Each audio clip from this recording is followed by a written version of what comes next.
Today we're going to work on finding the volume of shapes like cylinders, something like a silo, or what we call prisms. A Rubik's Cube is a square prism because one face is a square. An Xbox is a good example of a rectangular prism because the front side is a rectangle. Okay, the idea of volume, is volume is what is inside. If I would take this can and I was going to drop in water and it would fill up, okay, like starting from here, and it would fill up a little bit at a time. Depending on how much water I could put into this entire figure, that would be the figure's volume. Okay, so how do we find volume? Well, the easiest way is what we call a face. Okay, so if the front face of this is right here, if we find the area of that one face and then take it times the depth going backwards like this, that'll be its volume. In the case of a rectangular prism like this, the formula would then break down to be volume is equal to base times height, or right here, this is the area of a face times the depth. That's what I want you to really get in your head. The idea of you take the area times one face times the depth, and that'll give you the volume. Now there's a short video that'll explain it a little bit better. I want to talk about why the volume formula is the way it is. So if I have here a regular sheet of paper, okay, with this being the base and this being the height, I want to understand what the concept of depth is as we're coming back away from the sheet of paper or we're moving forward towards the screen. If I take this sheet of paper and then I stack another sheet of paper on top of it, the base and the height have not changed, but now the depth is a tiny bit thicker.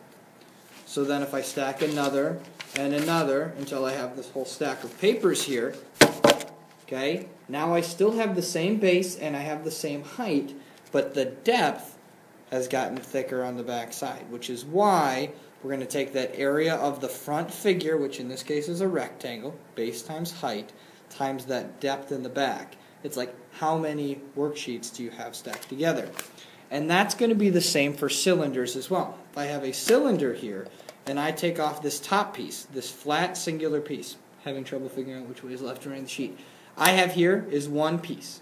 Okay? And if I take this and I stack it again and again and again and again, I'm creating that illusion of depth going along the back. So if I take the area of this figure, okay, which is just a circle, that's pi times radius squared, times the depth of the entire figure, I will then create the volume.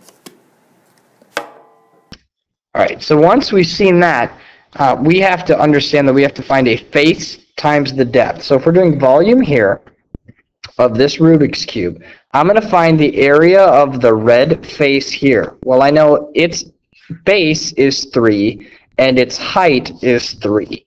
So I take 3 times 3, and this is a face, and now I have to multiply that times the depth, which if this is our face, the depth is going backwards like that, or 3 here.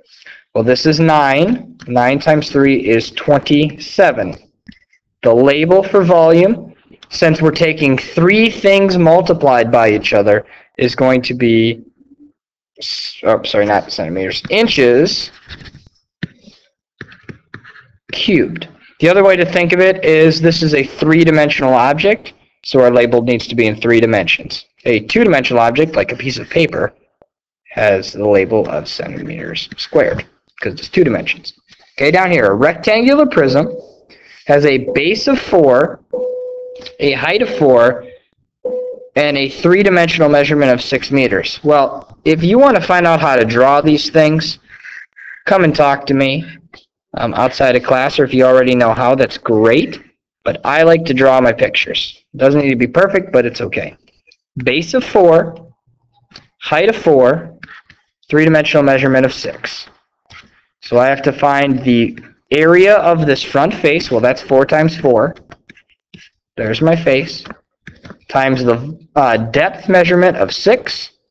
So this becomes 24 times 6, which is 144 meters cubed. Okay. I want you to try this one on your own. Alright, lots of ways you could do this one, but the easiest way would be taking this front face, this 5 times this 18 right here, and that should give us 40, 90. Take that times our depth, which is 8. So 90 times 8 should be 720 centimeters cubed. Let me just make sure that's correct. 1 second.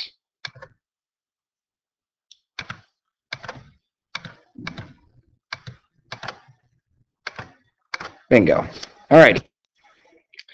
Now I want you to try these two. Now understand these are triangular prisms, but the idea should be the same. Area of the front face times the depth.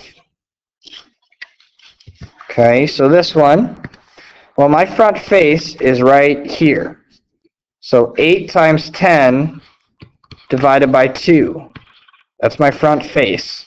Times my depth of 15. Well, this is going to be 80 divided by 2 is 40. So my volume is going to be 40 times 15, which is a big number. 600. And the label is going to be feet cubed. Over here, same idea. My volume of my front face is 1 times 3 divided by 2, so 1.5 times my depth of 10. So my volume is going to be 15 centimeters cubed. There you go. Last shape we're going to be working with is that silo figure, or what we call a cylinder. Okay, the idea is the same though, that area of the base or an area of a face times the height or depth. It depends which way the shape is looking. If it's tilted up like a silo, that has to be done that way. If it's tilted back toward the front, then it can be done differently. Okay, so well, the area of the base is going to be pi times r squared. Well, our shape up here has an r of 2.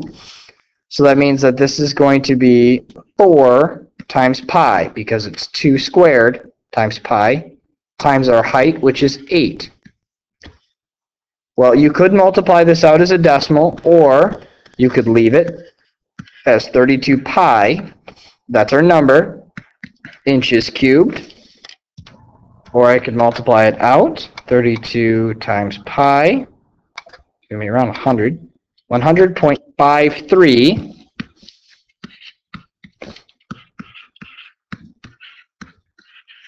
inches cubed. Once again, that area of the face times the depth, or an area of a base times the height, same thing. So down here, this thing has a radius of 12 and a huge height of 40. Well, if the radius is 12, that means that area of that face is going to be 12 squared times pi. And then we have to multiply it times the height, which is 40. Well, this is a big number, but it becomes 144 times pi times 40. Lots of different ways you can do this, but I'm just going to multiply it out as one number.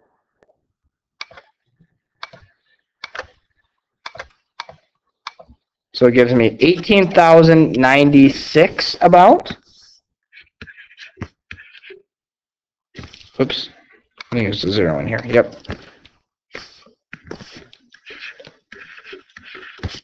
Feet cubed. And that's the volume of the silo. Okay. So the assignment is posted online.